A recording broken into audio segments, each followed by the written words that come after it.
भाजी है बघा, किती छान दिसते ना दिसायला. किसलेलं खोबरं आणि बरोबर कोथिंबीर पण टाकणार आहे. ज्यांना बीट खायला नसेल आवडत ना, तर ते लोक ना ही भाजी करूनच बघा, खूप छान पण लागते बघा. बीट खाल्लेलं खूप छान असतं आणि ते आपल्या शरीरासाठी खूप हेल्दी पण असतं. तर चला आपण बीटरूटची भाजी कशी केली ती पाहूया. चला. नमस्कार. तर आज आपण करणार आहोत बीटची भाजी. त्यासाठी बीट स्वच्छ धुवून घेतलेत आणि देठाकडचा आणि खालचा भाग कापून घेतला आणि बीटाची साल काढून घेतली. तर हे बघा, आपले बीट साल काढून तयार आहेत. आता आपण करणार आहोत बीटाची भाजी. कढईमध्ये तेल टाकले. तेल गरम झालं की त्यामध्ये मोहरी टाकायची. मोहरी तडतडली की त्यामध्ये लसूण टाकायचं आहे. लसूण परतला की त्यामध्ये हिरवी मिरची टाकायची.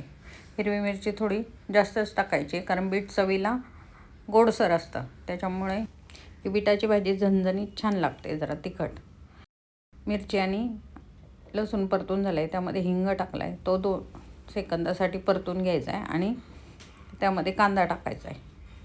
कांदा आपल्याला व्यवस्थित परतून घ्यायचा आहे, लालसर होईपर्यंत. तर आता आपला कांदा लालसर होत आला आहे. आपण त्यामध्ये किसलेले बीट टाकून घेणार आहोत. जाड किसणीने किसायचं आहे, कारण छान छोट्या किसणीने जर किसलं ना तर त्याचा खूप लगदा होतो आणि मग चवीला छान लागत नाही ते. जर तुमच्या घरात कच्चं बीट खायला आवडत नसेल तर अशी बीटची भाजी करून सगळ्यांना खाऊ घाला. छान लागते ही भाजी आणि पौष्टिक पण असते. तर आता आपण व्यवस्थित ती हलवून घेणार आहोत.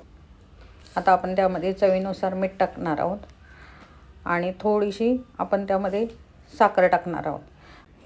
साखर टाकली ना की या भाजीला चव आणखी छान येते. तर आता आपण व्यवस्थित मिक्स करून घेतले. आता त्यावर आपण 2 मिनटासाठी फक्त झाकण ठेवणार आहोत. हे बघा, आता झाकण काढले आपण. तर तयार आहे आपली पौष्टिक अशी बीटाची भाजी. त्यावर थोडीशी वरून कोथिंबीर, ओलं खोबरं टाकून घ्यायचे आणि तयारच झाली आपली आता भाजी. जर तुम्हाला आमचे व्हिडिओ आवडत असतील तर लाईक करा, शेअर करा आणि सबस्क्राईब पण करा. Thank you.